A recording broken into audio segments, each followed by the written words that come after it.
Mesdames et messieurs, chers consoeurs, chers confrères, chers élèves avocats, s'il y en a,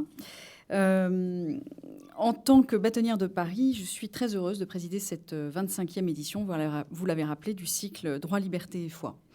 Vous le savez, depuis près de 30 ans, là aussi vous l'avez rappelé, l'archevêché de Paris, le barreau de Paris et notre école de formation se retrouvent une fois par an pour réfléchir aux grandes questions morales et sociales qui parcourent notre société et notre époque.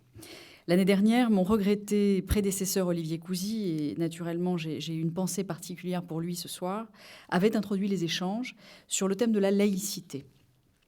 Les années précédentes, ce sont la liberté, la condition humaine, la transmission, la responsabilité, l'argent ou encore la transparence qui nous avaient servi de fil rouge. À chaque fois, les confrères saluent des débats de haute volée où la liberté de conscience côtoie les points de vue les plus divers et, ce faisant, façonne un moment d'une rare richesse intellectuelle. Cette année, une thématique bien vaste nous réunit. L'Europe au risque de la démocratie au risque de l'Europe. Point d'interrogation. Une question qui pose par ailleurs celle de la vitalité des valeurs que nous avons en partage, alors que le nombre de gouvernements souverainistes, voire illibéraux, ne cesse de croître au sein de l'Union. Dans ce contexte, sommes-nous toujours alignés les uns avec les autres?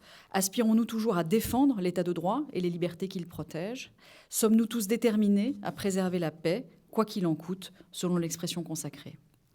Une paix, origine même de l'Union, de l'effort européen, aujourd'hui mise en risque par le retour des conflits armés à ses portes et par l'agitation de la menace nucléaire. Jamais ces dernières années, nous n'avions été confrontés sur notre sol à cette recrudescence de la violence et de la puissance. Il me semble que cette idée, à la fois historique et psychologique, en ce qu'elle fait toujours référence au surmoi des dirigeants, cette volonté de puissance, pour reprendre le concept de Nietzsche, est ce qui bouscule actuellement notre équilibre démocratique. Un équilibre déjà fragilisé par la confrontation des aspirations nationalistes et de la nécessité de faire vivre l'héritage que nous partageons, l'Union européenne. S'il n'y a pas l'Union, il n'y a pas la paix. Pour que la paix puisse vraiment courir sa chance, il faut d'abord qu'il y ait une Europe, déclare Robert Schuman le 9 mai 1950 dans le salon de l'horloge du Quai d'Orsay. Le ministre des Affaires étrangères propose alors la création d'une organisation européenne chargée de mettre en commun les productions françaises et allemandes de charbon et d'acier. Suivra la création de la Communauté du charbon et de l'acier, la fameuse CECA, fondée sur le traité de Paris en 1951, entrée en vigueur le 23 juillet 1952, il y a 70 ans. 70 années, fidèles là aussi à l'idée de Robert Schuman, la paix mondiale ne saurait être sauvegardée sans des efforts créateurs à la mesure des dangers qui la menacent. Créer ensemble, opposer à la pulsion de puissance le pouvoir de faire. C'est la logique que poursuit l'Ordre des avocats en entretenant des relations étroites avec l'ensemble de nos confrères européens et un dialogue franc avec les institutions européennes. Il y a moins d'un mois, nous organisions d'ailleurs un conseil de l'Ordre délocalisé à Bruxelles auprès de nos amis belges, l'occasion de confronter nos réalisations respectives en matière de droits de l'homme et de prendre des orientations communes pour l'avenir. C'est également l'idée poursuivie ces jours-ci par le président Macron, architecte de la communauté politique européenne, qui a vu le jour à Prague il y a tout juste une semaine. Rassemblant 44 États, certains membres de l'Union, d'autres non, et là je pense à l'Arménie, si chère au cœur de mon vice-bâtonnier, pour stimuler la coopération à l'échelle du continent sur des domaines transversaux, à commencer par celui de l'énergie. C'est intéressant de noter que l'Union, au moment où elle tremble sous les assauts de l'autoproclamée démocratie souveraine russe, comme au premier jour de la guerre froide, alors même qu'elle n'était encore qu'un vœu pieux, revient à cette initiative originelle fondamentale, la mise en commun des ressources énergétiques. Que la lumière soit, littéralement. Voilà pourquoi, intellectuellement, spirituellement, physiquement, politiquement, les démocrates se rassemblent. Une lumière dont nous avons cruellement besoin, alors qu'aux quatre coins de l'Europe, l'obscurité voile nos valeurs cardinales de liberté, de fraternité, de dignité et d'humanité. Et que dire de l'idée de justice, à l'heure où l'on découvre que dans certains des États de l'Union, l'accès à un procès équitable, à une enquête indépendante, à une défense libre n'est plus possible. Ce soir, je pense plus particulièrement à nos confrères polonais qui évoluent chaque jour désormais en terrain miné. L'indépendance de la justice et la séparation des pouvoirs ne sont plus respectées en Pologne, tout comme le droit des femmes à disposer de leur corps, tout comme le droit des personnes LGBT. Tant de sujets essentiels lorsqu'on est attaché à l'état de droit que nous défendons à leur côté dans le cadre du triangle de Weimar des avocats, qui est un axe de coopération que nous avons fondé il y a quelques années avec le barreau allemand et avec le barreau de Varsovie pour répliquer, si je puis dire, le triangle de Weimar. Une initiative dont nous accueillons d'ailleurs le 2e sommet la semaine prochaine à Paris. Je pense également à nos amis hongrois, soumis à un régime discrétionnaire, où les élections ne sont plus équitables et l'indépendance judiciaire continuellement mise à mal. Je pense aux minorités, aux étrangers, aux exilés, qui en Italie, en Suède, voient des droits fondamentaux, universels, leur être chaque jour un peu plus difficilement octroyés. Je pense à nos consoeurs, nos confrères qui, partout en Europe, fidèles à leur rôle de vigie, ne cessent d'alerter, de dénoncer les régulières entorses aux principes démocratiques consentis par l'ensemble des gouvernements, la France ne faisant pas toujours exception. Je vois comme vous le modèle qui fut notre espérance, notre chance et notre fierté se morceler et douter de sa légitimité et de sa force. Et comment ne pas sentir notre courage s'échapper lorsque nous observons les femmes iraniennes se battre au péril de leur vie pour obtenir le droit de vivre libre. La liberté est un combat, ne l'oublions pas. La démocratie est un mot que nous rabâchons tant que nous oublions l'essentiel de ce que nous lui devons. Or, on oublie que chez nous aussi, il en a fallu du courage pour obtenir la paix, qu'il a fallu des sacrifices et de douloureux pardons. Pensons un instant aux sensations contradictoires qui devaient serrer le cœur de la première présidente du Parlement européen, Simone Veil, lorsqu'en 1979, elle entendait des députés européens s'exprimer en langue allemande dans l'hémicycle. L'insupportable langue du bourreau devenue celle de l'incontournable allié. Voilà l'Europe, voilà le courage, voilà ce que nous avons à sauver, notre détermination, à croire en la capacité de chacun à être meilleur demain. Notre capacité aussi à nous retrouver à mi-chemin. La recherche du juste équilibre, de la nuance, de ce qui permet de bâtir l'intérêt commun sont ce pourquoi je m'engage en tant qu'avocate, en tant que bâtonnière. Ce soir, c'est tout ce que j'espère des débats qui vont suivre, car après tout, en Europe, c'est encore comme cela, en échangeant, en argumentant, en racontant, que le meilleur advient. Je vous souhaite une excellente soirée.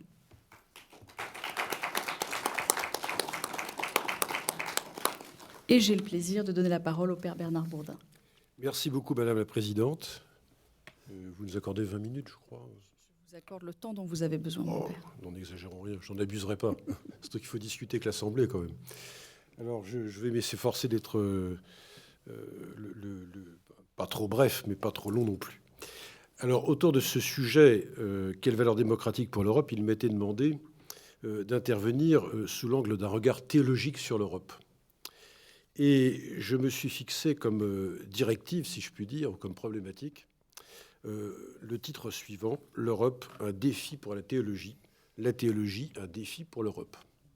Voilà, comme ça, c'est réciproque et ça permet d'engager peut-être la discussion. La première question que je me suis posée, c'était la suivante. Je me suis dit, qu'est-ce qui légitime la parole d'un théologien sur une question qui, en tant que telle, n'est pas théologique? Cette question, elle mérite d'être autant abordée par un athée, un croyant d'une autre religion ou d'une autre forme de christianisme. Et pourtant, celle-ci doit être, il m'est demandé, comme chrétien, catholique, dominicain, théologien, de la traiter sous l'angle d'un regard théologique. Une question qui n'est pas en tant que telle théologique. Mais il y a plein de questions qui ne sont pas théologiques sur cette terre. Et il est bon que le théologien puisse effectivement se prononcer sur des questions qui ne sont pas théologiques. Pour une raison absolument fondamentale, c'est que notre Dieu s'est révélé en un homme, Jésus-Christ. Donc, au fond, si Dieu parle aux hommes, il parle, au fond, à des réalités qui, en tant que telles, sont théologiques, au regard de la révélation, évidemment, mais en tant que telles, sont des questions tout simplement mondaines, au meilleur sens du terme, évidemment, vous m'avez compris. Donc, l'Europe fait partie, de fait, de ces questions qui ne sont pas théologiques, mais qui peuvent tout à fait légitimement avoir un traitement théologique ou un regard théologique. Donc, j'assume effectivement cette proposition, cette sollicitation qui m'a été faite d'un regard théologique, mais qui va m'amener forcément à articuler la théologie à une question forcément politique. Il faut être plus précis. L'Europe est un objet, au fond, politique. C'est aussi un objet juridique, vous l'avez rappelé, d'ailleurs, Madame la Présidente. Mais on va y revenir après, d'ailleurs. Elle recouvre un ensemble de questions. Vous savez bien que articuler théologie politique de nos jours, c'est très mal porté. C'est un repoussoir à la théologie politique. Et donc, je ne vais surtout pas en faire. Mais en même temps, ça veut dire aussi que si la théologie, le regard théologique peut se porter sur un objet politique comme l'Europe, ça veut dire qu'il y a une réarticulation nécessaire entre les deux. Autrement dit, on ne peut pas non plus vivre dans un régime de séparation des rationalités. Ou alors le théologien peut rentrer chez lui, il n'a rien à dire au monde. Il faut arrêter là tout de suite. Donc il y a forcément une articulation entre les deux, et l'articulation qui justifie, encore une fois, cette légitimité, mais en précisant, pour commencer, avant d'en venir aux quelques pistes de réflexion que je proposerai ce soir, à une mise en perspective, je dirais, historique. D'ailleurs, il n'y a pas de théologie, finalement, sans référence à des contextualités historiques. Parce que lorsque l'on dit l'Europe, au fond, c'est une idée tout d'abord, une idée, si je puis dire, ou une notion qui a pris du sens du jour où elle est sortie de la chrétienté. Autrement dit, je pense qu'en régime de chrétienté, un regard théologique sur l'Europe n'aurait aucun sens, d'une certaine manière. Parce qu'il y a eu une telle relation de coextensive entre les deux, que le regard théologique aurait fait sourire un médiéval. Qu'est-ce que ça veut dire ? Quelle est la pertinence d'une telle question, puisque nous vivons en chrétienté? Donc, il n'y a plus rien à dire. Or, nous ne vivons plus en chrétienté. Et l'Europe a surgi finalement comme un phénomène que l'on dit, ou l'on décrit banalement de sécularisé, ou de séculier, je préfère dire ni plus ni moins. Il n'y aurait pas d'Europe si nous n'étions pas sortis de la chrétienté. Alors ça, c'est un énorme défi, pour le coup, pour le théologien. Ce n'est pas le théologien qui est un défi pour l'Europe, c'est l'Europe qui est un défi pour le théologien et la théologie. Mais il faut ajouter aussi que l'Europe n'a pas pour projet de construire une néo-chrétienté. C'est-à-dire que le regard théologique ne consiste pas à dire si on construisait une néo-chrétienté. Bon, c'était un petit peu la démarche de Maritain en son temps, d'ailleurs. Mais inversement, le christianisme n'est pas non plus l'Europe. Il est plus large que ça. Autrement dit, il y a une altérité entre les deux, plus que jamais réelle, puisque nous vivons dans un cadre parfaitement séculier. Et on l'a bien vu d'ailleurs, on peut aussi le regretter en même temps d'ailleurs, lorsqu'il y a eu la fameuse affaire des héritages chrétiens au début des années 2000, on sait que ce projet n'a pas abouti. Mais il a certainement eu au moins un mérite, c'est de montrer combien l'Europe ne sait pas quoi faire de sa matrice chrétienne. C'est-à-dire que si elle n'est plus, il ne peut pas se confondre avec la chrétienté, si elle n'est pas un projet de néo-chrétienté, en même temps, il ne peut pas non plus vivre dans l'amnésie par rapport à ce qui l'a précédé, c'est-à-dire sa matrice chrétienne.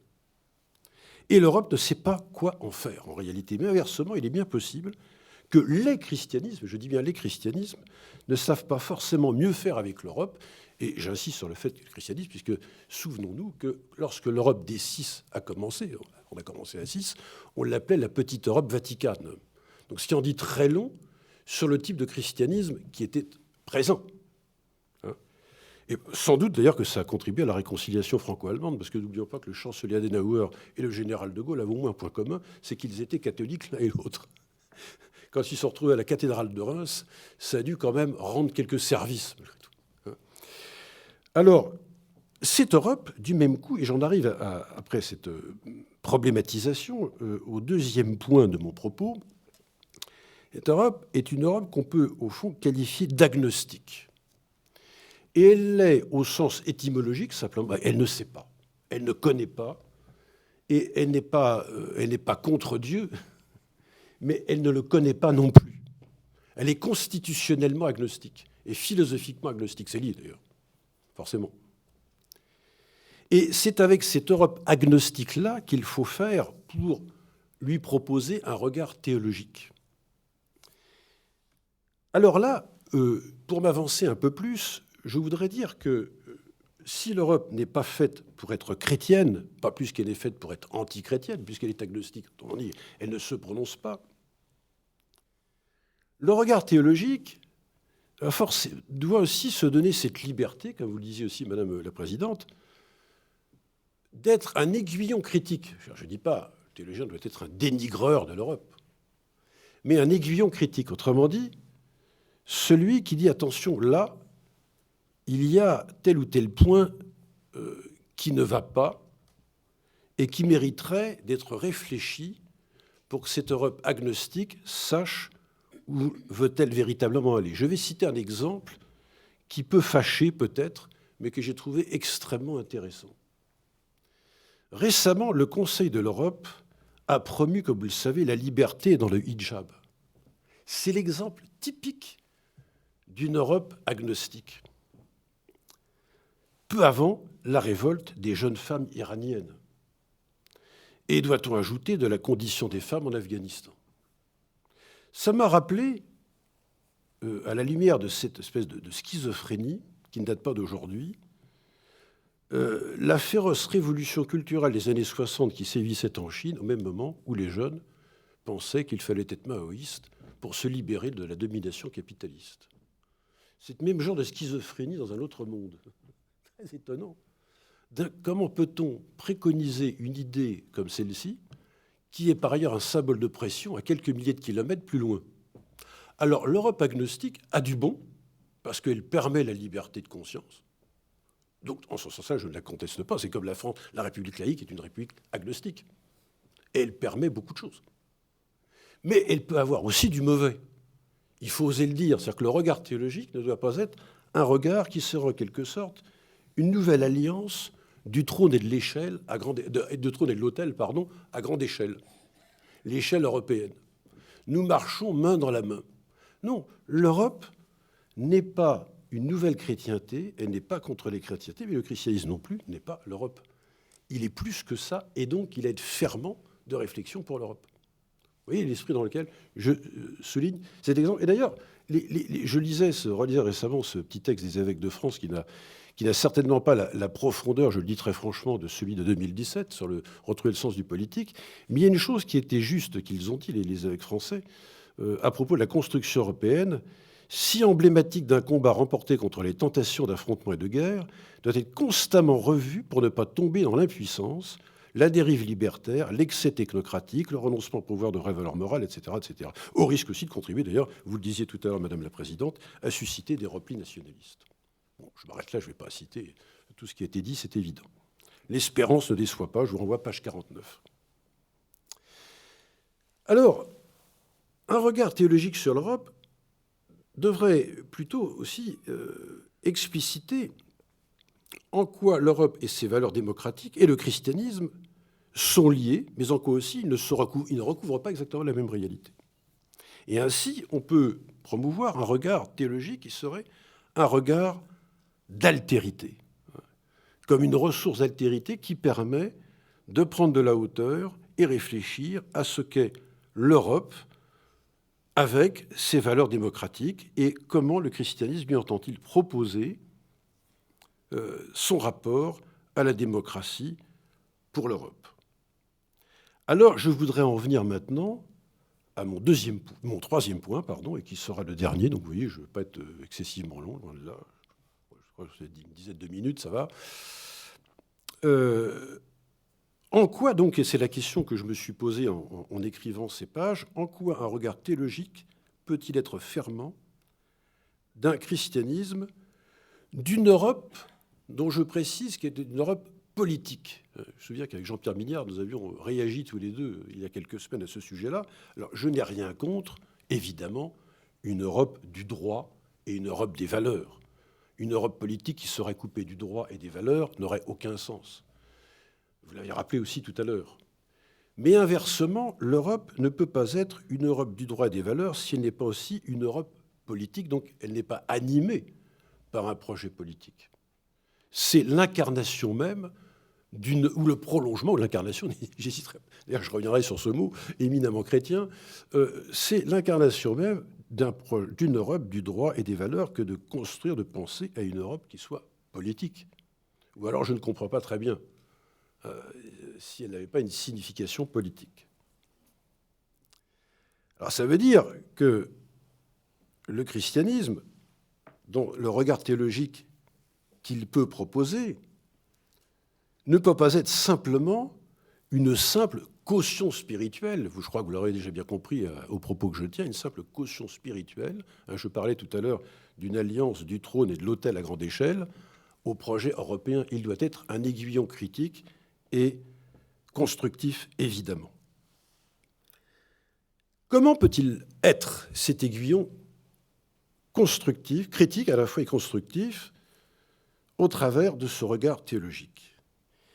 Eh bien, il me semble, en tout cas c'est ma foi aussi qui parle, qui dit cela, que le christianisme repose, au fond, sur deux piliers. Le premier, c'est celui de l'incarnation. Alors bien sûr, il y a la résurrection du Christ, ça va sans dire, mais l'incarnation.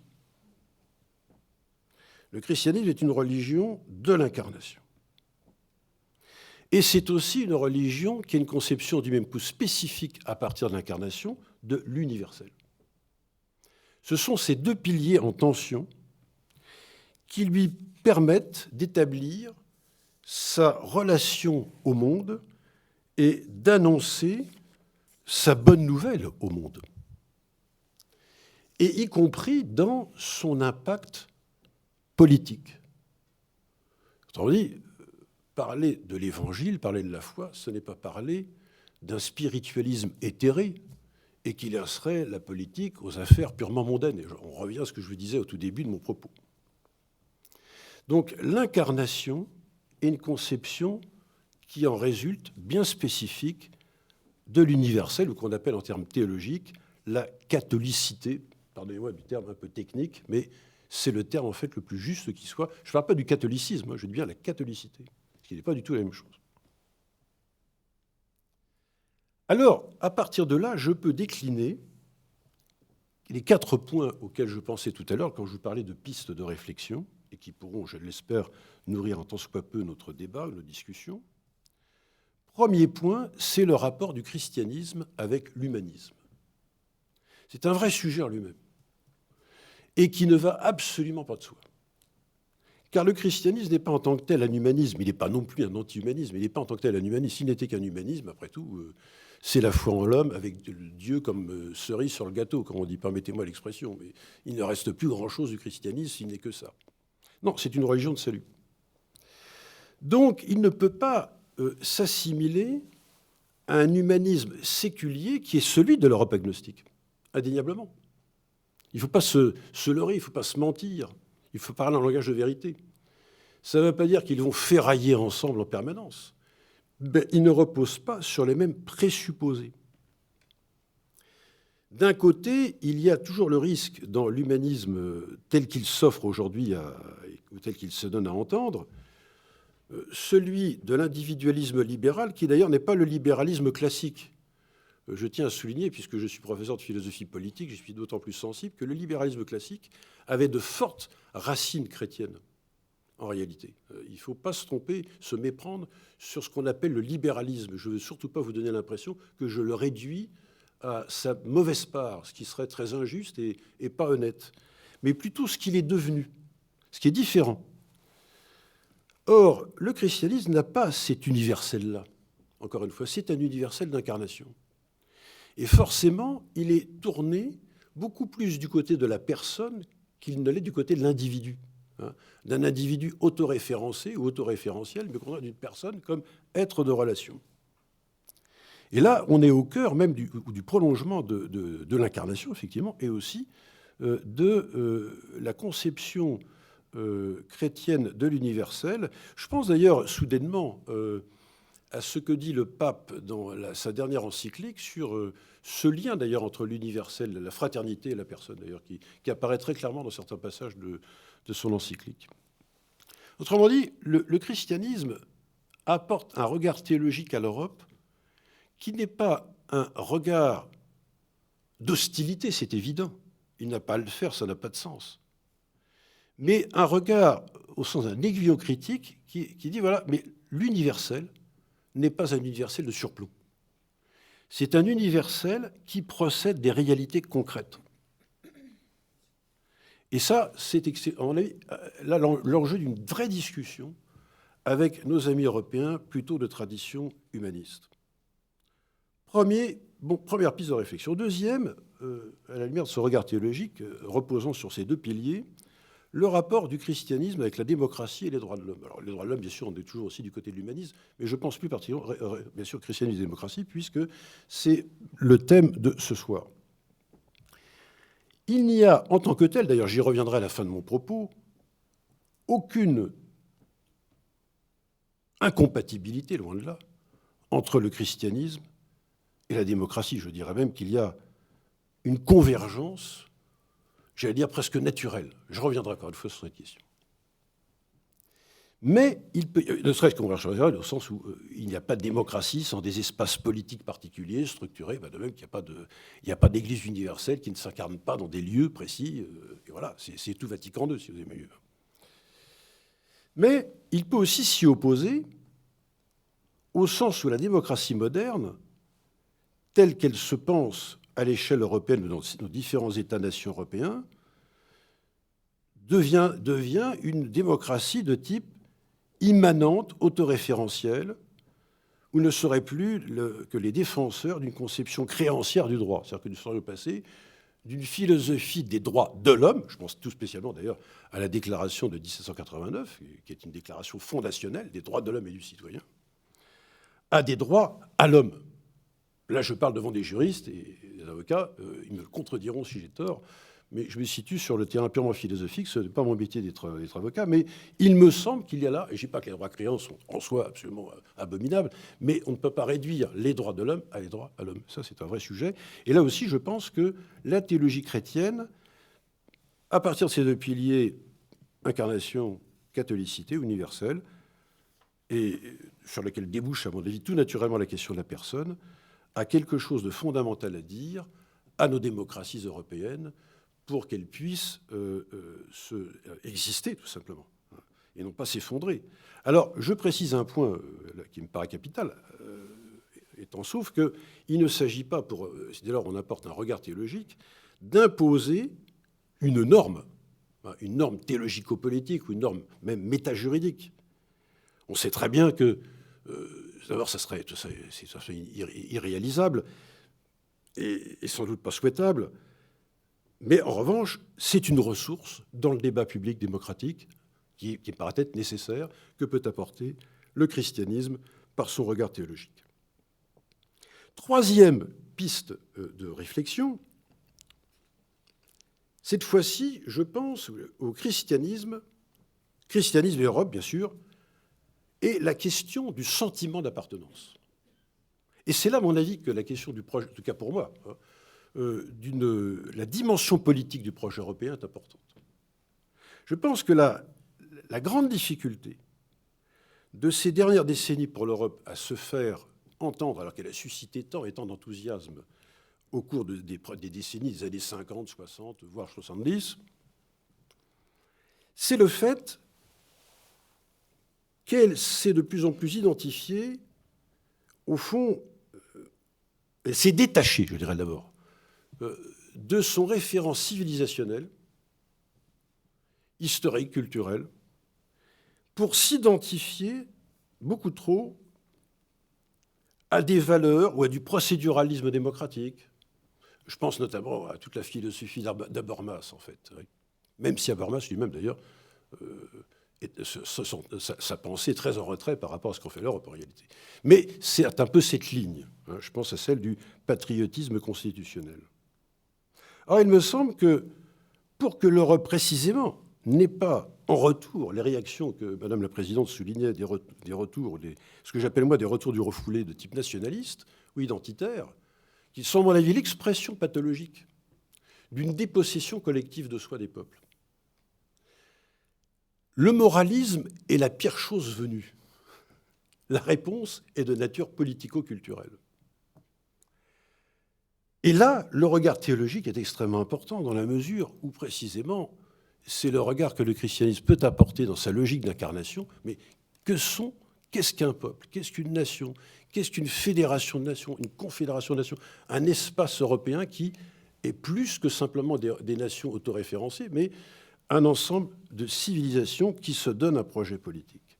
Et donc, une Europe qui n'est pas simplement un universel de surplomb, mais une fois encore, un universel incarné. Et je voudrais citer comme exemple, évidemment, l'exemple le plus criant de nos jours, c'est celui de l'Ukraine. tout simplement.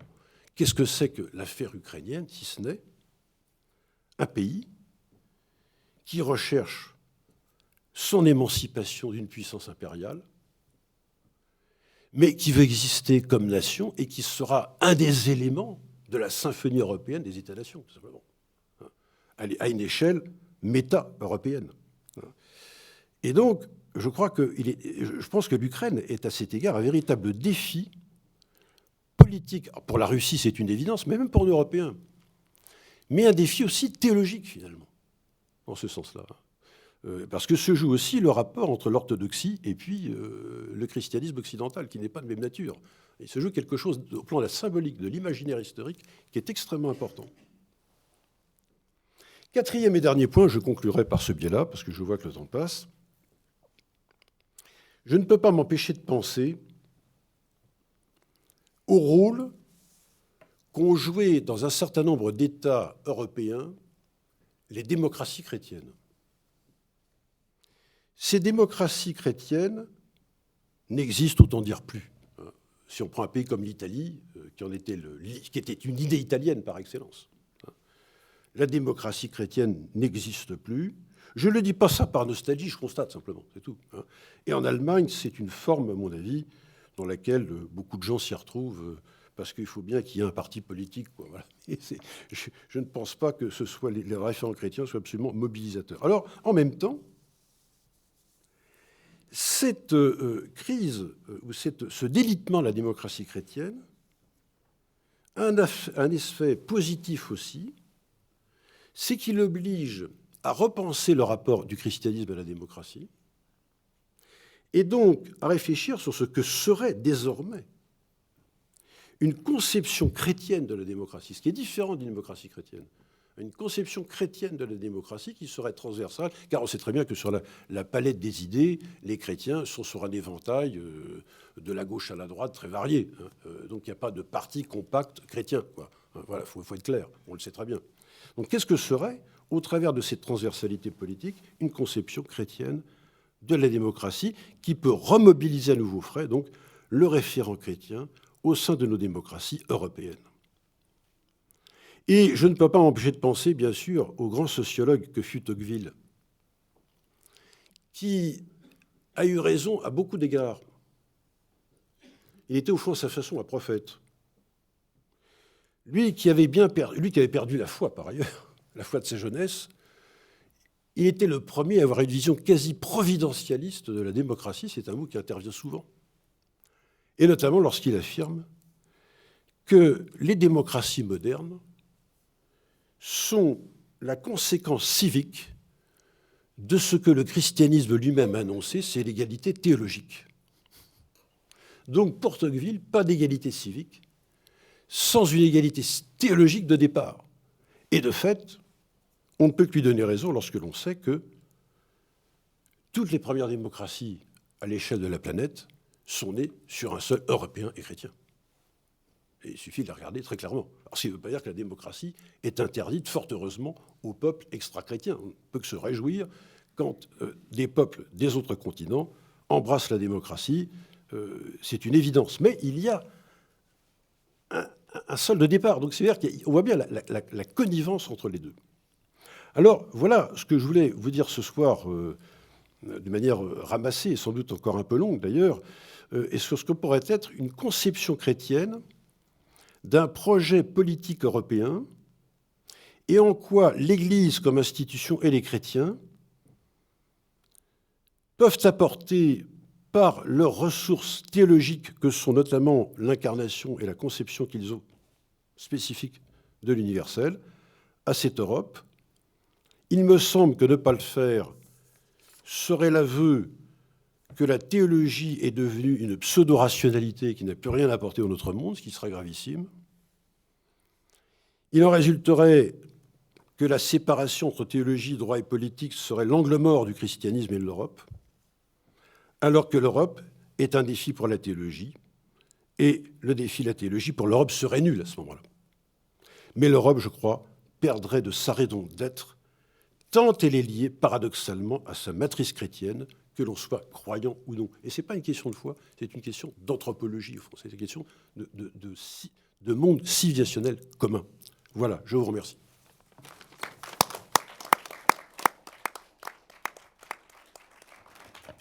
Merci beaucoup, mon père. 25 minutes, finalement. Madame Hutin, c'est à vous.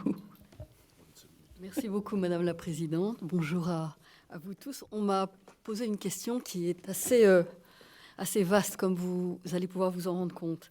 Quelle valeur démocratique pour l'Europe? Lien entre Europe et démocratie, notamment à travers l'histoire et les médias.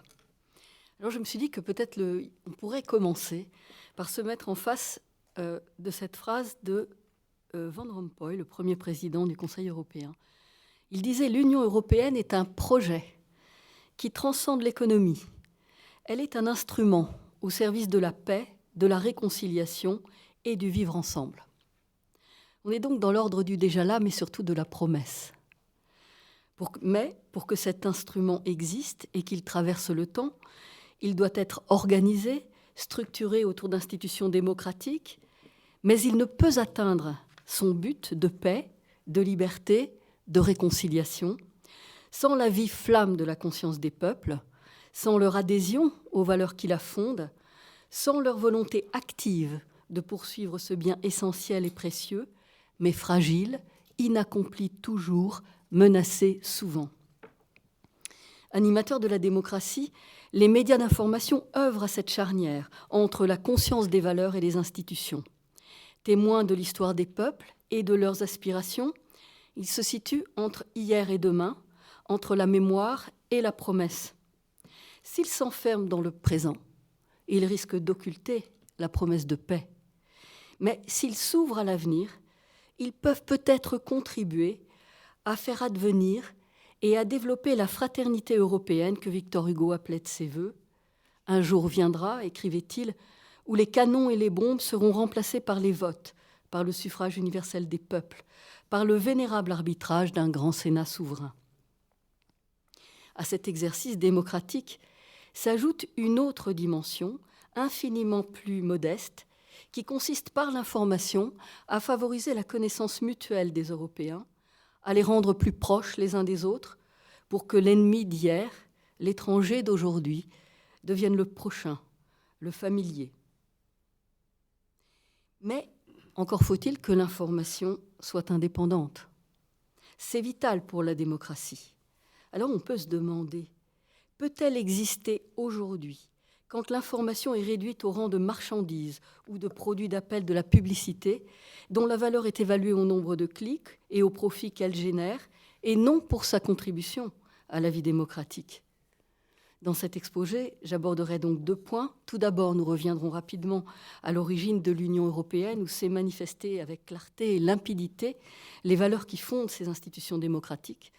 Ensuite, nous verrons à travers l'exemple d'un journal, Ouest France, l'apport d'un média à la construction européenne et les actions menées pour favoriser l'entente entre les Européens. Enfin, nous verrons, avec les bouleversements induits par le numérique, comment l'Union européenne, de son côté, s'efforce de créer les conditions de l'exercice d'une information indépendante, essentielle à la démocratie.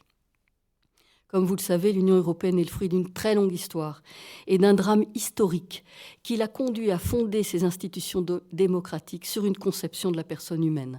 1929, Aristide Briand appelle la Société des Nations à créer une fédération économique des États européens. Quelques semaines plus tard, la crise économique de 1929 éclate. En Allemagne, la situation économique se dégrade, le chômage augmente, favorisant l'essor du parti nazi qui arrivera au pouvoir démocratiquement. Pour conjurer ces dangers et organiser la solidarité entre les États européens, l'idée de l'Union de l'Europe fait son chemin. À la même époque, Emmanuel Degré-Duloux, avocat, chrétien et fondateur du journal républicain du matin L'Ouest éclair, plaide pour, je le cite, « la réconciliation, le rapprochement et la libre union des nations européennes. Cette politique s'appelle l'Union de l'Europe. L'écarter, la dénigrer, la bafouer, c'est mettre systématiquement le risque de guerre à la place de l'ordre pacifique et c'est livrer une Europe divisée et déchirée à toutes les brutales convoitises de cette barbarie. » Parole prémonitoire, car l'inertie l'emporta et le drame survint. L'Europe n'a pas été faite, nous avons eu la guerre, dira Robert Schuman en 1950. La communauté européenne se construisit donc sur les ruines de la Seconde Guerre mondiale, la plus meurtrière de l'histoire. Plus de 80 millions de morts, 30 millions de déplacés, villes et régions aux débris et villes encore fumants. Il fallait reconstruire les maisons, l'économie bien sûr, mais aussi la démocratie et l'homme. Caïn avait une nouvelle fois tué Abel. Il s'était servi des techniques de pointe pour éliminer et déshumaniser son frère. Alliance de l'industrie de la haine et de la mort, fascination des masses, conscience égarée, conscience anesthésiée. La barbarie était conçue, pensée, organisée. On ne pouvait pas faire comme si rien ne s'était passé. L'atroce Shoah avait ouvert les portes à l'absolue négation de l'humanité. Elle avait englouti dans l'abîme avec tant de vies assassinées la valeur de la personne humaine polie au long de tant de siècles et de cultures européennes. Notion singulière, unique peut-être comparée à tant d'autres systèmes socio-culturels, où la personne n'est qu'un individu, n'existant que par son appartenance au groupe, en être exclu, et c'est la mort sociale ou même physique. Alors il fallait reconstruire, remettre l'homme debout pour que plus jamais cela ne se reproduise. Mais comment en finir avec l'implacable et meurtrière logique de la vengeance? Comment ouvrir les portes de l'espérance et de la vie et fermer celles de l'abîme? En revenant au cœur de la civilisation occidentale, fondée sur le respect de l'homme et de sa dignité, sur nos libertés essentielles, répondront Robert Schuman et les pères fondateurs de l'Europe. En empruntant l'exigeant chemin de la réconciliation, je le cite, « Le Rassemblement des nations européennes exige que l'opposition séculaire de la France et de l'Allemagne soit éliminée. » En coopérant et en pesant dans le monde, les principaux pays d'Europe vont mettre en commun leurs ressources et leurs efforts au service des œuvres de paix, de l'expansion économique et du progrès social. Ils vont bâtir une communauté comparable par ses dimensions et son potentiel économique aux États-Unis et à l'URSS. Mais surtout, en étant responsables et solidaires, je le cite encore, pour notre jeunesse inquiète, pour les nations asservies, pour les peuples africains à la recherche des moyens d'une ascension durable, l'Europe incarne une grande espérance. Il serait impardonnable de le savoir. Une salve d'institutions démocratiques furent créées, dont Madame la Présidente a parlé tout à l'heure. L'originalité de ces institutions, c'est que ce ne sont pas seulement des institutions démocratiques qui tournent avec un bel équilibre, c'est qu'elles sont fondées sur le respect des personnes, sur le pardon et la réconciliation, la solidarité et la fraternité, la liberté et la justice. Les Européens d'alors ont surmonté leurs souffrances pour emprunter le chemin de cette entente européenne unique qui inspire des chemins de paix dans le monde, car elle est fondée sur la réconciliation vécue, alliant le pardon et la construction commune de l'avenir, écrivait François-Régis Hutin. L'Union européenne a donc certes besoin d'institutions démocratiques, mais cette démocratie européenne ne peut se déployer sans l'adhésion des peuples aux valeurs qui la sous-tendent et sans leur participation active. C'est là que les médias peuvent jouer un rôle. En prenant l'exemple de Ouest France, je vais vous résumer un peu pour ne pas prendre trop de temps. Je vais vous dire que depuis sa fondation en 1944, il s'est engagé en faveur de l'Europe, merci madame, qui se définit comme un chemin vers l'avenir, ce n'est pas un produit fini, comme une avancée vers la démocratie qui est toujours à parfaire, et vers plus d'humanisme, écrivait François-Régis Hutin. Pourquoi sommes-nous Européens ? Tout simplement parce que nous pensons que les hommes ne peuvent vivre qu'en communauté, où s'accueillent, se conjuguent et s'équilibrent les aspirations de chaque peuple et de chaque personne. Mais pour que cela puisse être, il faut s'organiser politiquement et économiquement de manière à être en mesure de grandir, d'accueillir et de partager. Fin de citation. Cet engagement se manifeste alors dans la ligne éditoriale du titre, dans ses prises de position et dans ses actions.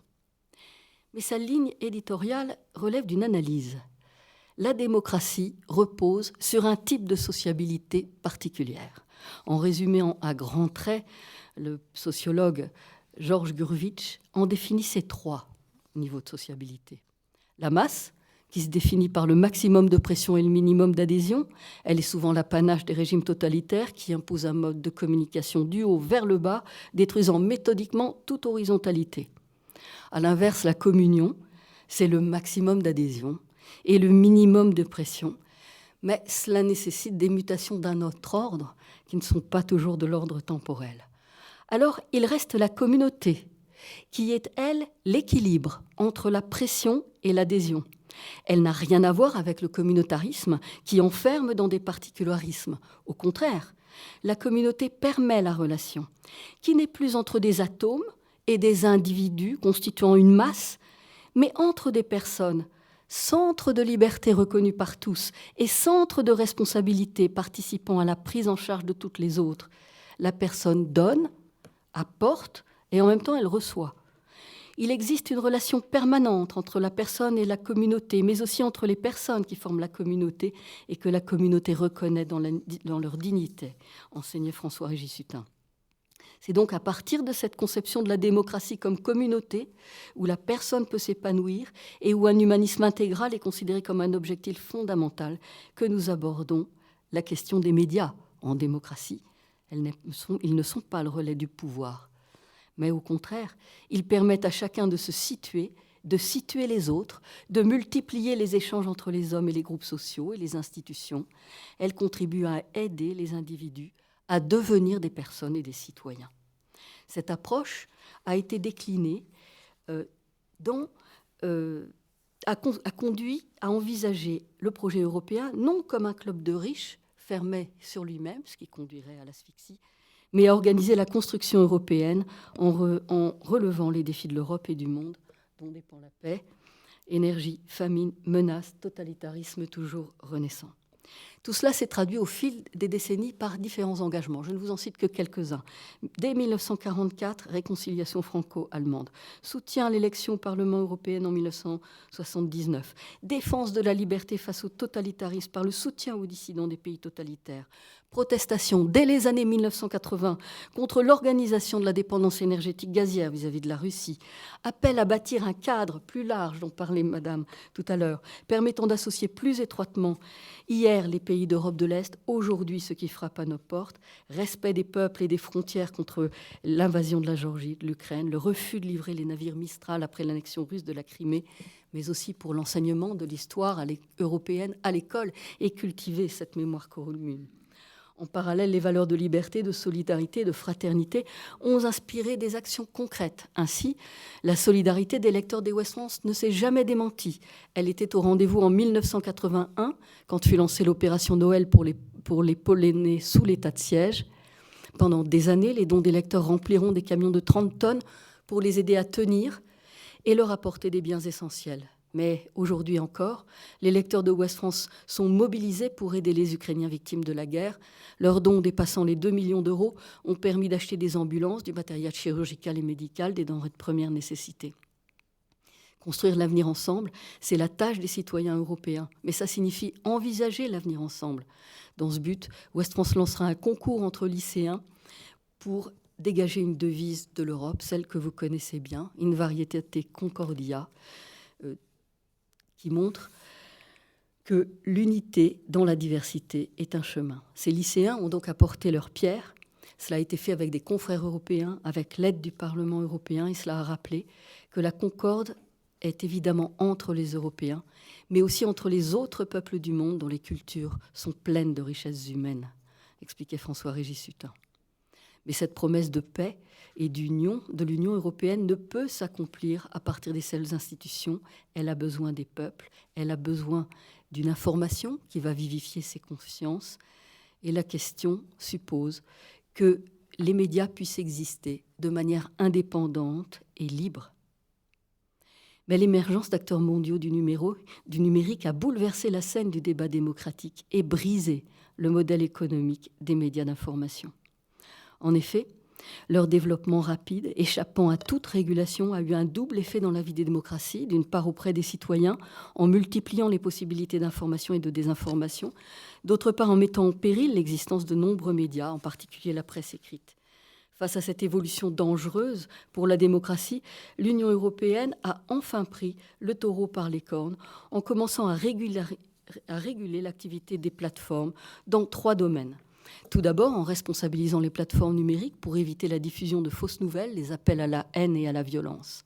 Les 2 phénomènes qui ont provoqué cette prise de conscience, c'est d'une part le développement de la propagande djihadiste que vous avez tous vu à partir de 2011 et avec les conséquences dramatiques qui en ont résulté. D'autre part, la prise de conscience que cet espace virtuel pouvait interférer sur le fonctionnement des démocraties jusqu'à la mettre en danger. L'influence de la propagande russe est désormais avérée, par exemple, dans le vote des Britanniques en faveur du Brexit. Et on pourrait multiplier les exemples jusqu'aux Gilets jaunes. Pourquoi ? Parce que les plateformes, à ce moment-là, étaient considérées comme des hébergeurs de contenu et qu'elles n'étaient pas tenues responsables de ce qu'elles diffusaient, contrairement aux éditeurs de presse, qui étaient, eux, responsables, comptables et tombés sous le coup de la loi en cas d'appel à la haine, à la violence, etc. L'Europe a mis fin à cette irresponsabilité au printemps dernier. Le Digital Services Act assure la responsabilité des plateformes sur les contenus qu'elles diffusent. Le principe adopté est simple. Thierry Breton, le commissaire européen en charge du numérique, l'exprimait ainsi. Il s'agit de transférer des obligations et des interdictions de la vie publique à la vie virtuelle. Cet enjeu est essentiel pour l'avenir de nos démocraties, disait-il. Nous avons mis collectivement des siècles pour bâtir les règles de notre vie en commun. L'Europe s'est dotée des outils nécessaires pour poursuivre les actes délictueux en ligne. Appel à la haine, harcèlement en meute, incitation au terrorisme, etc. Tout ce qui est interdit dans la vie réelle le sera sur Internet. Des obligations sont imposées aux plateformes, modération, retrait de contenus illégaux, davantage de transparence sur les algorithmes et sanctions des plateformes, disait-il, qui poussent les contenus illégaux ou la désinformation pour faire de la viralité ou des revenus. Et c'est là la grande différence de nature entre les acteurs du numérique et les médias d'information. Les grands acteurs du numérique sont d'abord des entreprises commerciales. Leur modèle économique repose sur la vente de données et de publicité. Pour cela, il leur faut de l'audience. Quoi de mieux que l'information qui se renouvelle à chaque seconde pour attirer le chaland ? L'information est dans ce cadre trop souvent un produit d'appel au service de la publicité, un moyen au service du profit. Tandis que pour une entreprise de presse, la finalité est d'abord d'informer et le profit n'est qu'un moyen d'y parvenir. Ce n'est pas une fin en soi. Certaines entreprises de presse ont d'ailleurs clairement posé cette distinction. Par exemple, Ouest France, qui appartient à une association à but non lucratif, où il n'y a rien à vendre. C'est la précieuse leçon de la Seconde Guerre mondiale, séparer l'œuvre de l'affaire, la fin des moyens, afin de garantir l'indépendance de l'information. Deuxième axe de travail de l'Union européenne, poser des règles afin de rétablir l'équilibre économique des entreprises de presse pour mettre fin au pillage de leur contenu et des données. Car l'information coûte cher. Si elle était payée à son coût réel, les lecteurs ne pourraient l'acheter. Elle est donc financée par les abonnements ou l'achat en ligne ou au numéro, mais aussi par la publicité. Ce modèle a été brisé. En 20 ans, les GAFA ont capté 80% du marché publicitaire, la part des médias d'information et notamment de la presse écrite se réduisant à quelques maigres pourcentages. C'est particulièrement sévère pour la presse régionale et pour la démocratie. Je vous explique pourquoi. Parce que c'est la presse régionale qui entretient les réseaux de correspondants locaux et qui vérifie, avec ses nombreux journalistes répartis sur le territoire, cette information.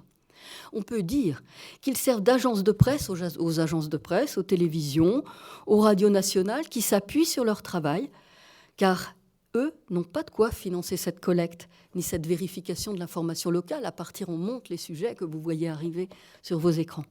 Avec le Digital Market Act, l'Europe s'attaque aux situations de domination excessive des plus grandes plateformes et des plus grands acteurs. Avec la directive sur les droits voisins du droit d'auteur, elle pose un cadre permettant d'établir une sorte de redevance envers les éditeurs français qui commencent à passer des accords avec les entreprises numériques. Troisième point, l'Europe veut protéger l'indépendance de l'information des pressions commerciales, industrielles et politiques. Dans le cadre de ce que disait Madame la Présidente tout à l'heure, on voit en Hongrie, en Pologne, des médias d'opposition en très grande difficulté, soit par intervention directe, mais plus subtilement, en dissuadant des annonceurs d'intervenir, de promouvoir leurs produits ou leur marché dans les colonnes de ces journaux, de manière à leur assurer en contrepartie peut-être l'accès à certains marchés publics. Donc des médias sont en grande difficulté. D'autre part, la crise économique que nous avons vue dans les autres pays ont conduit beaucoup de journaux à fermer la porte et d'autres à être rachetés, ce qui a créé une vague de concentration. Un Media Freedom Act est donc en préparation. Il envisagerait de garantir l'information en donnant tout le pouvoir d'arbitrage aux rédactions.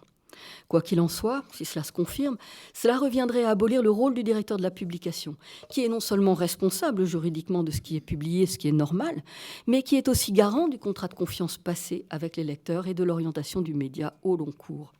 Le binôme, directeur de la publication, rédacteur ou rédactrice en chef, crée un espace de dialogue où s'exerce le discernement. C'est un gage d'indépendance, car cela permet de se dégager des pressions en tout genre. Cette dialectique féconde serait affaiblie s'il ne restait plus qu'un seul pôle, celui de la rédaction. De plus, qu'est-ce qui garantirait que les rédactions seraient véritablement indépendantes, par exemple de certains organismes syndicaux ou de groupes de pression organisés et pouvant avoir un agenda politique national ou européen? Il faut dire que là, on voit revenir par la fenêtre européenne une vieille revendication française datant du milieu du siècle dernier. Lutter contre la concentration commence par permettre aux médias de reconstituer leur modèle économique. Favoriser l'indépendance de l'information passe par le développement des entreprises de presse à but non lucratif et de les encourager à se structurer en ce sens. Mais il faudrait aussi comprendre que l'information est une matière vivante, qu'elle s'élabore dans l'écoute, le dialogue, et que son but essentiel est d'animer la démocratie, d'aider les citoyens à se situer dans le flot des événements, à se tourner vers le bien commun, à devenir eux-mêmes acteurs de la cité et de la démocratie. Elle ne saurait donc être évaluée en nombre de clics à l'audience. Et donc le grand défi que nous avons, c'est non seulement de travailler du côté des émetteurs d'informations, mais c'est aussi de créer un espace public démocratique européen sur le numérique. Et donc il faut envisager la question de l'autre côté. En simplifiant, la vie démocratique exige un espace public de débat qui, pour remplir son office, doit répondre à certaines conditions. Clarté de l'émetteur qui parle, hiérarchisation de l'information en fonction de l'essentiel, de la couleur des titres, de leur orientation, mais pas en fonction du profit, et responsabilité. Il doit permettre l'expression d'opinions réfléchies, la publicité et la visibilité, mais aussi la liberté, l'égalité des participants. Or, je cite ici un extrait d'un article de la revue Esprit. Si Internet a démocratisé l'accès à la parole médiatique, il n'a pas aboli le processus de sélection des contenus. Alors, en fonction de quels critères sélectionne-t-il ? Eh bien, la visibilité de l'information est définie de manière opaque par une architecture numérique et des algorithmes qui sont loin d'être neutres, explique la revue. On a pu ainsi, par le passé, nous-mêmes, être déréférencés pour avoir publié une vidéo d'étudiantes iraniennes dansant sans voile. On voit là l'influence des modérateurs qui ont une influence considérable sur l'opinion publique. Mais à qui obéissent-ils ? Comment les contrôler ? Deuxième point, la diffusion de l'information dans cette sphère numérique est souvent conditionnée par la course à l'audience et ses retombées en termes économiques évaluées par le quartet quantitatif clic, engagement, collecte de data, recettes publicitaires. Du coup, un fait divers ou un insolite seront plus exposés et vont faire un carton d'audience, tandis qu'une grande enquête d'une rédaction sur un système de santé, qu'un reportage unique à l'étranger va être passé aux oubliettes. Alors, pour obtenir ces résultats, ce petit monde numérique, l'information n'est plus mise en commun pour être partagée et débattue, mais elle est ciblée en fonction des publics. La fragmentation de la communication en ligne menace de renforcer l'entre-soi idéologique, analyse Esprit. Les oppositions se durcissent, trop souvent l'invective se substitue au débat démocratique. L'espace public numérique tel qu'il existe aujourd'hui semble répondre à d'autres impératifs que la vie démocratique. Et il n'est pas étranger à la montée des colères, de la violence, des sectarismes et des replis sur soi dangereux pour la démocratie. Nous sommes bien loin de la communication démocratique, qui est d'abord partage, reconnaissance de l'autre, respect mutuel en vue de construire un avenir commun. Dans cette chambre d'écho où tout peut résonner à l'infini, où se brouillent les frontières entre l'information, le sensationnel et le divertissement, comment s'étonner que les citoyens fatigués se détournent de l'information et qu'ils abandonnent de plus en plus les rendez-vous démocratiques comme les élections. Là réside la menace d'une autre mort des médias d'information générale. Il est donc essentiel que la scène du débat numérique réponde aux exigences de l'espace public démocratique. Et c'est d'autant plus urgent qu'il sert de cheval de Troie aux propagandes des pays totalitaires. Mais alors qu'au XXe siècle, celle-ci cherchait l'adhésion idéologique, au XXIe, elles visent à brouiller les repères, à opposer en avivant les particularismes, comme on l'a vu en Catalogne. L'objectif étant de susciter une défiance des citoyens qui soit fatale aux démocraties.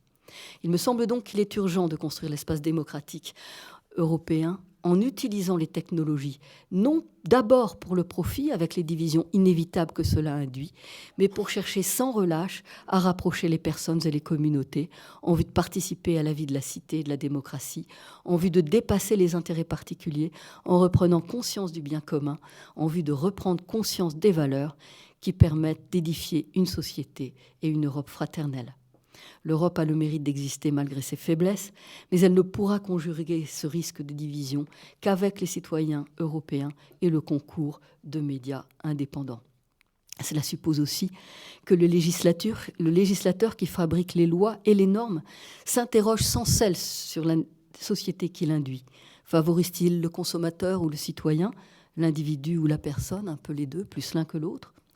Les valeurs fondatrices, on le voit, ne sont pas à reléguer au fond des manuels d'histoire, car elles ne parlent pas d'un passé révolu. Elles ressemblent plutôt à des phares clignotant au milieu de la tempête et dans la nuit, pour signaler les écueils et indiquer la voie sûre pour accomplir la promesse de paix de l'Union européenne, promesse toujours inaccomplie. Si nous voulons une Europe humaine, elle ne doit pas d'abord être vue comme une institution préfabriquée et lointaine, mais comme le résultat d'une volonté et d'un état d'esprit, sinon elle serait insupportable et invivable, écrivait François-Régis Sutin. La grande découverte de notre siècle, c'est la personne, écrivait Maurice Zindel. Or, c'est en Europe que cette découverte a eu lieu. Cela signifie en résumé que toute culture, tout un héritage sont communs aux Européens, mais aussi toute une histoire, une trajectoire, et donc une projection vers l'avenir qu'il convient de construire. Excusez-moi d'avoir été si longue.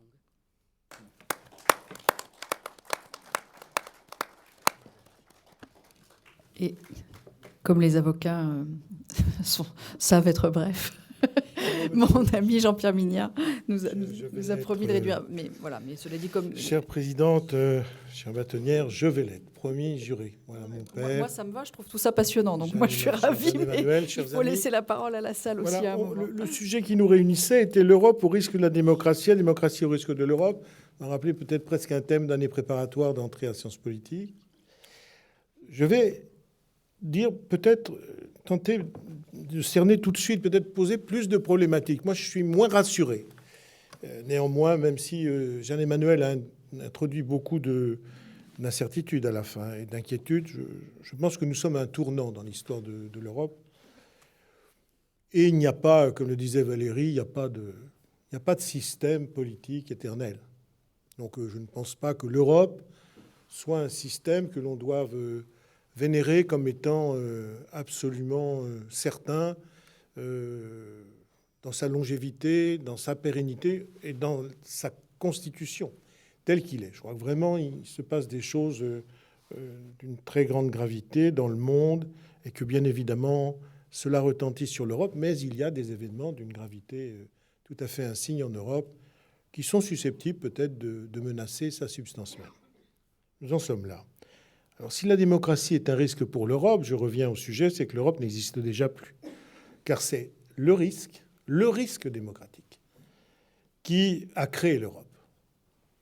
L'Europe, sous ces deux systèmes de traités, que ce soit le Conseil de l'Europe ou le traité de Rome et ses succédanés, n'est pas un ensemble géographique, continental, ethnique ou religieux, c'est un ensemble politique.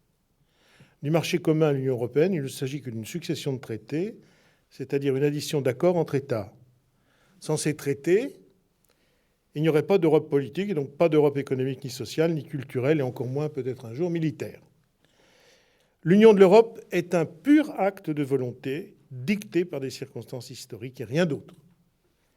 Deux idées participent à sa fondation, la paix et la démocratie pour le Conseil de l'Europe, la liberté des échanges économiques et ce qui va avec, le marché commun. Il y a donc deux sources à considérer, deux fleuves, pour être un peu peut-être poétique, dont il faut savoir s'ils vont se rejoindre ou au contraire se séparer. Le Conseil de l'Europe, qui a généré la Convention européenne des droits de l'homme, est la première cour supranationale dans un ensemble régional, la Cour européenne des droits de l'homme, en 1950. Puis, il y a une autre juridiction supranationale, souvent avec beaucoup de confusion se font, y compris dans les studios, la Cour de Luxembourg, la Cour de Strasbourg, on ne sait pas très bien, qui, elle, effectivement, a suivi les premières, mais à des fins technologiques et économiques, la Cour de justice de la Communauté européenne du charbon et de l'acier, qui est la première en 1951. C'est important, le charbon et l'acier, parce que c'était précisément la question de l'Allemagne et de la prévention des conflits, et qui a servi de référence pour la suite à la Cour de justice des Communautés européennes, devenue la Cour de justice de l'Union européenne. Enfin, tout ça, c'est la même Cour, mais enfin, elle change régulièrement de nom en fonction de ce que les traités additionnent de nouveaux États ou donnent d'autres perspectives aux traités eux-mêmes. L'Europe, c'est donc l'Europe politique, hein, mon père, on est bien d'accord, l'Europe politique, c'est donc 2 traités, 2 juridictions supranationales, 2 ordres juridiques distincts, en partie maintenant réunis par le traité de Lisbonne et la Charte européenne des droits fondamentaux de l'Union européenne, qui raccorde la Convention européenne des droits de l'homme et sa jurisprudence au traité de l'Union européenne, à la Cour de justice de l'Union européenne, à sa production jurisprudentielle.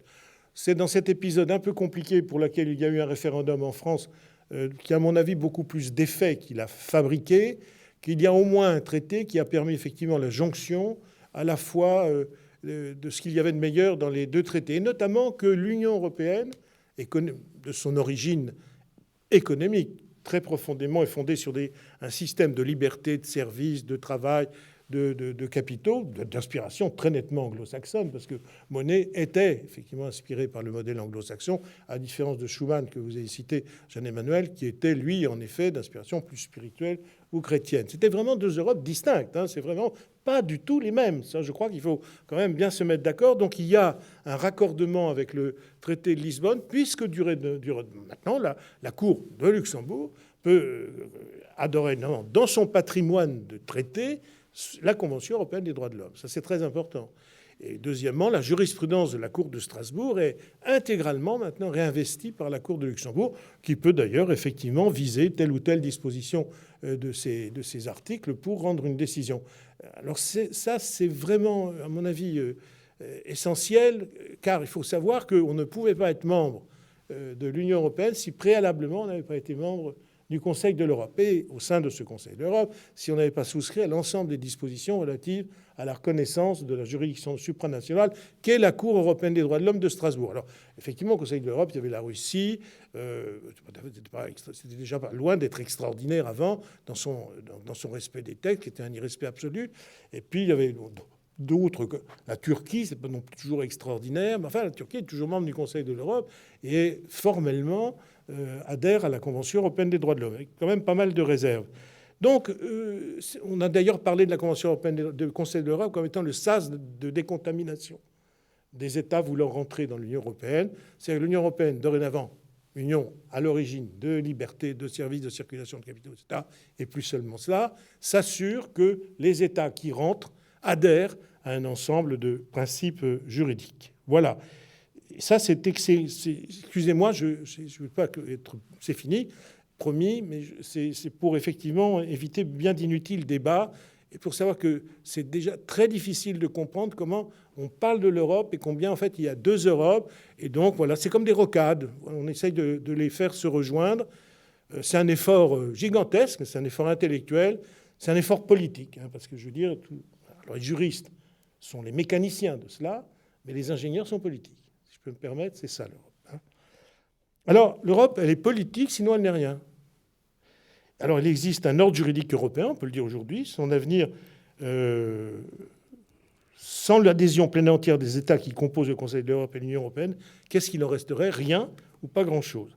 Il pourrait rester, sans cela, une source d'inspiration pour chaque droit national à des degrés divers, mais il ne permettrait plus la connexion juridique des États européens qui ont créé entre eux un espace unique de société démocratique. Je pense qu'il faut dire qu'il est unique. C'est-à-dire que dans l'histoire du monde, l'Europe a 2 particularités. C'est d'avoir été effectivement le chaudron de la marmite du diable, avec des destructions uniques, dramatiques dans l'histoire de l'humanité, et en même temps, c'est-à-dire avec des ressources intellectuelles tout à fait considérables, dont on peut penser qu'elles sont à la hauteur des tragédies qu'elle a connues. Parce que c'est cela, effectivement, le travail gigantesque qui a été opéré sur le plan du droit, sur le plan de la politique, sur le plan philosophique, Et sur le plan aussi, effectivement, des sources spirituelles, elles existent, c'est incontestable, ce serait absurde de vouloir les nier.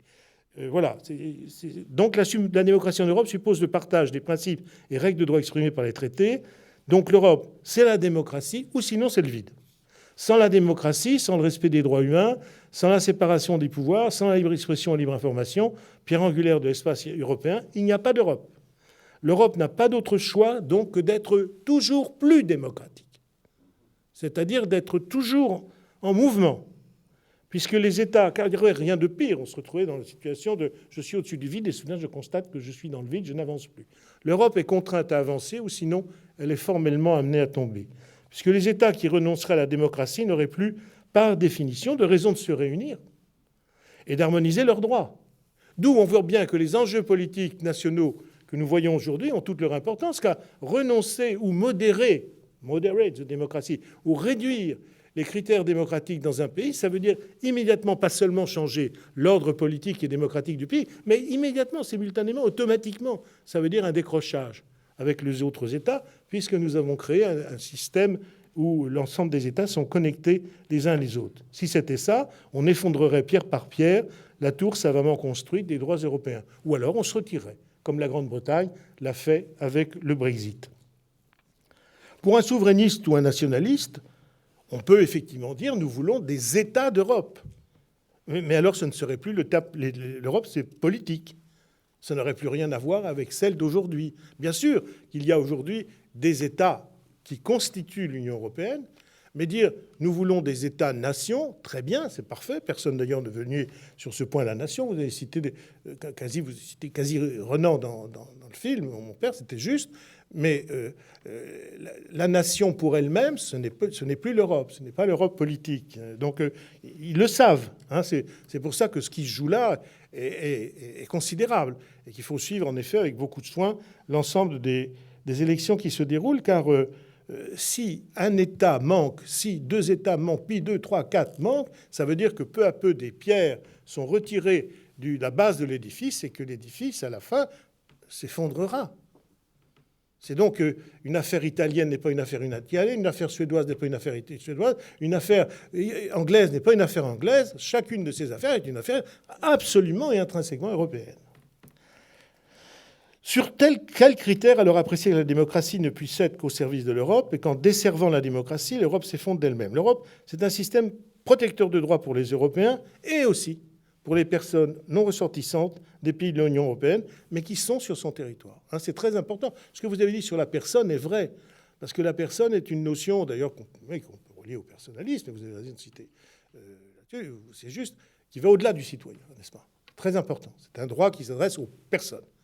Et donc, indépendamment du statut juridique ou civique que telle ou telle personne peut avoir. Bien évidemment, si je suis citoyen européen, c'est-à-dire disposant de mes droits civiques, je suis bénéficiaire, mais je suis une personne tout autant. Et c'est déjà le choix, alors là, pour le coup, universel, qui a été fait, alors, on trouve peut-être la patte de Maritain à travers le personnalisme, qui a été fait, de dire c'est tout le monde. C'est-à-dire qu'un Anglais qui vient en Europe, il est... Alors, sur le plan informatique, ils sont toujours membres du système de protection numérique, mais un Russe qui vient en France, imaginez, il est protégé par la Convention européenne des droits de l'homme. Même si, etc. Souhaitons qu'il ne soit pas hostile, parce que dans ce cas-là... Bon, bref, vous avez compris. Hein. Alors, c'est un système... C'est donc un système de droit qui est tourné vers l'extérieur. En étant intérieur, il est tourné vers l'extérieur. Et lorsqu'un ensemble interétatique porte un ensemble de valeurs universelles, c'est le nôtre. Il le porte urbi et orbi. Nous nous intéresserons à l'orbi car c'est le maillon faible. Les questions abondent. L'Europe participe-t-elle directement ou indirectement à des modes de domination d'autres pays ou d'exploitation indue de continents? L'Europe est-elle vigilante dans ses contrats commerciaux et économiques en matière de droits humains et de respect de l'environnement? Au contraire, concède-t-elle et se trahit-elle? Dès lors, quand les concessions deviennent-elles trahison, et les trahisons à leur tour le poison mortel du système démocratique européen? Parlons de l'extérieur. Aujourd'hui, l'Union européenne est engagée dans un soutien constant de l'Ukraine suite à l'agression dont elle a été la victime par la Fédération de Russie. Cela au nom de la Charte des Nations Unies, de son traité d'alliance militaire, de ses engagements issus du statut de Rome, de la Cour pénale internationale, du Conseil de l'Europe et de la Convention EDH. Elle est fidèle en cela à ce qu'elle programme. Mais c'est là où j'introduis une inquiétude. Il y a le Sud.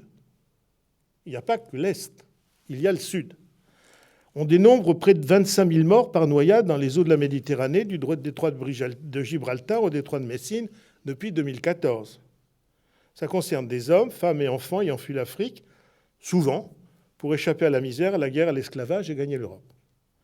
Les vivants sont accueillis, recueillis en Grèce, en Italie, et pour ceux qui n'ont pas traversé la Méditerranée, en Turquie, avec laquelle des échanges financiers doivent lui permettre de sous-traiter un accueil que nous n'avons pas les moyens ou la volonté d'assumer. A-t-on commis un crime qui ne se dit pas en n'assistant pas des personnes en danger? Parce que le détroit de Messine, vous connaissez tous, et même d'ailleurs, on peut dire du détroit de Gibraltar maintenant, au détroit de Messine. C'est tout proche de nos côtes, n'est-ce pas? C'est bien. Sans même se poser la question du nombre de ceux que l'on accueille et que l'on devrait accueillir. À ce propos, d'ailleurs, pour y répondre, il y a une phrase d'un des principaux commissaires européens, par ailleurs un esprit distingué, qui indique que Frontex disposerait bientôt d'une armée de 10 000 soldats. Les soldats, ça ne correspond pas à l'idée que nous nous faisons d'une politique d'accueil, y compris maîtrisée. Il ne s'agit pas d'une invasion, les réfugiés ne sont pas des ennemis, ce sont des humains plongés dans l'effroi, quand ils ne se noient pas. Paradoxalement, ce ne sont pas des réfugiés ukrainiens qui posent un problème dans l'accueil en Europe, car il y a là évidemment un fait ethnique, culturel, qui rapproche. De surcroît, l'impérialisme russe est visible et hostile aux yeux de tous et presque tous. Sans aller jusqu'au plus profond Yémen, ce n'est pas le cas pour les réfugiés du Sud. L'Europe refoule la question quand elle n'accueille pas la totalité des étrangers que par ailleurs elle refoule, car elle ne sait pas, au sein même de la population qui la compose, ce qui serait acceptable et ce qui serait effectivement une fissure à l'intérieur de nos sociétés. On ne compte pas moins, c'est significatif d'ailleurs, les juristes qui sont là le savent bien, pas moins de 10 textes européens depuis Schengen en matière d'immigration générale, ce qui en dit long sur l'instabilité au cœur même du système d'accueil européen des migrants en crise récurrente. Les élections se déroulant dans les États européens font apparaître d'ailleurs des courants politiques très importants, aptes à prendre le pouvoir et qui le prennent dans certains cas, dont le programme comporte au premier plan le refoulement des migrants, la limitation du droit d'asile, des restrictions de toutes sortes à l'accueil des étrangers et l'intention de se dégager des contraintes de la Cour européenne des droits de l'homme et de la Convention européenne des droits de l'homme. La Cour européenne des droits de l'homme impose en effet des limitations aux droits des États quand ceux-ci voudraient refuser l'asile à leurs frontières, en se fondant d'ailleurs sur l'article 2 de la Convention, qui garantit le droit à la vie, l'article 3 qui interdit la torture et les traitements inhumains et dégradants. Nul ne peut, par exemple, être éloigné dans un endroit, dans un pays où il courrait un risque d'être soumis à un traitement contraire à l'une de ces dispositions. En 2020, par exemple, la France a été condamnée par la Cour pour manque d'assistance à des demandeurs d'asile contraints de vivre dans la rue et privés de moyens de subsistance, violant d'ailleurs l'article 3 précité. Vous imaginez, vous voyez l'ensemble des débats politiques animés et pas toujours très chaleureux qu'il y a effectivement derrière des décisions comme celle-ci. Il en était de même cet été pour l'État grec, qui a été condamné à la suite du naufrage en 2014 d'une embarcation ayant coûté la vie à 11 réfugiés, 3 femmes et 8 enfants, compte tenu, dit la Cour, du retard des autorités pour organiser l'opération de sauvetage et l'absence d'enquête effective. Le regroupement familial des migrants, qui était une décision qui est venue à la fin des années 70, je pense que c'était sous les présidences de Giscard d'Estaing et de Raymond Barre, et la Cour avait pris une position qui estimait que la protection de la vie privée et familiale des migrants et des gens travaillant sur le territoire devait effectivement faciliter le regroupement familial. C'est aujourd'hui une cible première des débats politiques intérieurs, ce qui quand même ne laisse pas de poser de très très graves questions sur la suite.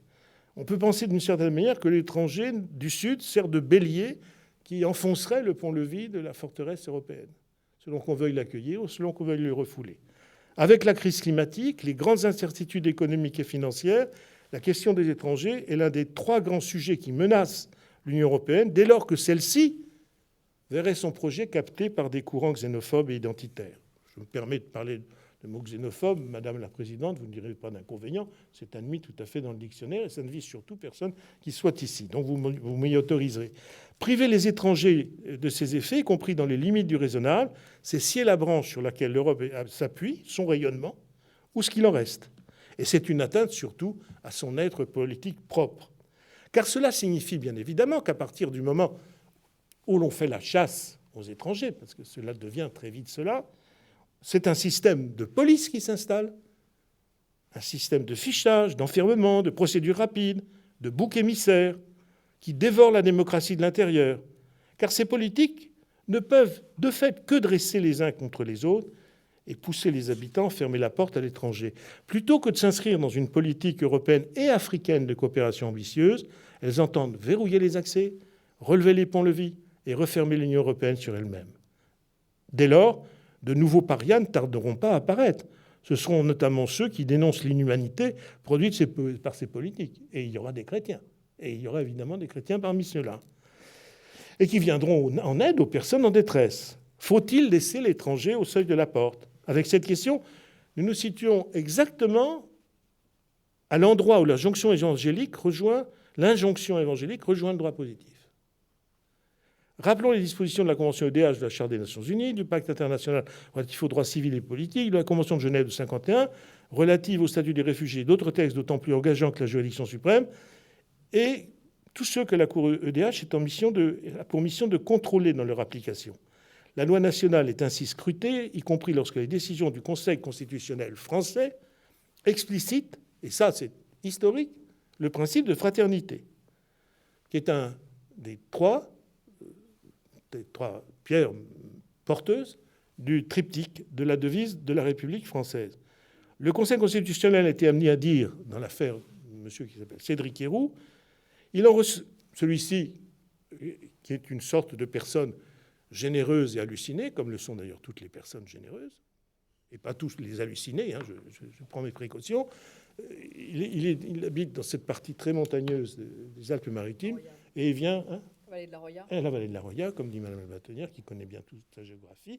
Eh bien, ce qu'il fait, c'est que quand les gens sont en difficulté, parce qu'ils tentent effectivement de passer, ils sont en danger, notamment l'hiver, il va leur porter secours, parce que c'est un montagnard, il élève des brebis.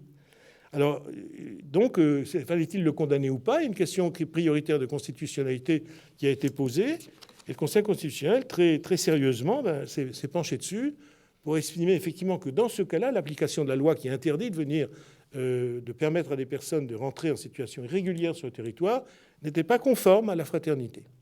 Et en l'absence, dit le texte, de toute autre disposition, le Conseil constitutionnel, alors là, il y a peut-être sans doute des chrétiens, il y a aussi cet humanisme séculier, ça, la jonction s'opère, et pour la première fois, alors que personne, quand on parle de fraternité, d'ailleurs, les avocats qui sont au bout d'un certain temps professionnels devenus, je ne veux pas dire... un peu endurci, je ne veux pas dire cynique, un peu endurci, mais n'ose plus parler de fraternité dans une chambre correctionnelle. Parce que, alors, sans que les magistrats qui disent « mais qu'est-ce qu'on va faire avec cette histoire de fraternité ?» sans compter les confrères qui vous regardent d'un air un peu goguenard en disant « oh là là, à son âge... » Bon, eh bien, ça, ce qui est très, très étonnant, c'est que le Conseil constitutionnel a dit « oui, la fraternité ». Ça, c'est très important. Et ça rappelle d'ailleurs une décision qui rappelle l'état de nécessité, c'est-à-dire celle du président Magnot, cette jeune fille mère qui avait dérobé du pain chez un boulanger parce qu'elle n'avait rien mangé depuis 2 jours. Et la jurisprudence Magnot, qu'on a tous appris, etc., l'état de nécessité qu'on soulève quand même, mais qui ne réussit pas toujours, c'est moins compliqué, c'est-à-dire quand il y a un bébé qui a faim, sa mère vole un pain, et donc on ne va pas la condamner. Voilà, c'est comme ça. Eh bien, c'est la situation de détresse. C'est ce qui est exactement dit le Conseil constitutionnel pour les étrangers que M. Héroux, mais d'autres peut-être, vont venir secourir. Vous voyez quand même la situation vis-à-vis de ceux qui pensent que c'est une invasion, vis-à-vis de la police qui dit alors c'est quoi ? Ce sont des saints ou ce sont des délinquants ? Les juges qui sont, à mon avis, plutôt contents de cette histoire parce qu'ils n'étaient pas du tout contents d'avoir à gérer des procédures de cette nature. Donc on est là face à ce que les juristes pourraient appeler le droit naturel contre le droit positif, une loi supérieure. Il y a une loi supérieure, peut-être Antigone obéissant à sa loi et non à celle de Créon, afin d'obtenir une sépulture digne à son frère Polynice. On est peut-être là. Mais le monothéisme, et spécialement le christianisme, et d'abord Jésus-Christ lui-même, ne cesse de l'enseigner. Là, sur ce point, nous sommes au cœur, effectivement, d'une des injonctions peut-être les plus majeures, les plus fondamentales du christianisme. Les étrangers, les femmes, les enfants, les boiteux figurent parmi les premières préoccupations évangéliques. Et chacun est jugé en fonction de son comportement à leur égard. C'est ça aussi. L'évangile, c'est assez simple. On peut faire effectivement des des exposés théologiques d'une qualité comme celle que vous nous avez livrée. Mais ça ne suffira pas, mon père, pour libérer votre âme. Il faudra sur ce point que votre comportement... Alors, je lis Matthieu, quand le Fils de l'homme viendra dans sa gloire et tous les anges avec lui, alors il siégera sur son trône de gloire, toutes les nations seront rassemblées devant lui, il séparera les hommes les uns des autres, comme le berger sépare les brebis des boucs, en général ça tape dur, l'évangile, il placera les brebis à la droite et les boucs à gauche, alors le roi dira à ceux qui sont à sa droite, venez les bénis de mon Père, recevez en héritage le royaume préparé pour vous depuis la fondation du monde, car j'avais faim et vous m'avez donné à manger, j'avais soif et vous m'avez donné à boire, j'étais un étranger et vous m'avez accueilli. Voilà, ça, il faut faire avec. Quand on est chrétien, il faut faire avec. Voilà. Le successeur de Pierre, le pape François, rappelle sans cesse avec simplicité, chers frères et sœurs migrants et réfugiés, à la racine de l'évangile de la miséricorde, la rencontre et l'accueil de l'autre se relient à la rencontre, à l'accueil de Dieu. Je cite, accueillir l'autre, c'est accueillir Dieu en personne. Et parlant de l'Europe, j'en finis, dit-il, je rêve d'une... J'ai pas peine de comment. Moi, je suis en accord total. Je rêve d'une Europe jeune, capable d'être encore mère. Une mère qui ait de la vie, parce qu'elle respecte la vie et offre l'espérance de la vie. Je rêve d'une Europe qui prend soin de l'enfant, qui secourt comme un frère le pauvre, et celui qui arrive en recherche d'accueil parce qu'il n'a plus rien à demander un refuge. Je rêve d'une Europe où être migrant ne soit pas un délit, mais plutôt une invitation, un plus grand engagement dans la dignité de l'être humain tout entier. Ça, c'est dans son texte sur... Que t'est-il arrivé, Europe humaniste, parce qu'il a posé cette question dans un très beau texte. Donc il y a donc un moment où la fraternité du droit positif, républicain, tout ça, on a beaucoup parlé de cette histoire de république, rejoint la fraternité chrétienne, telle que j'ai tenté en quelques mots de la rappeler, le frère, l'homme, très bien.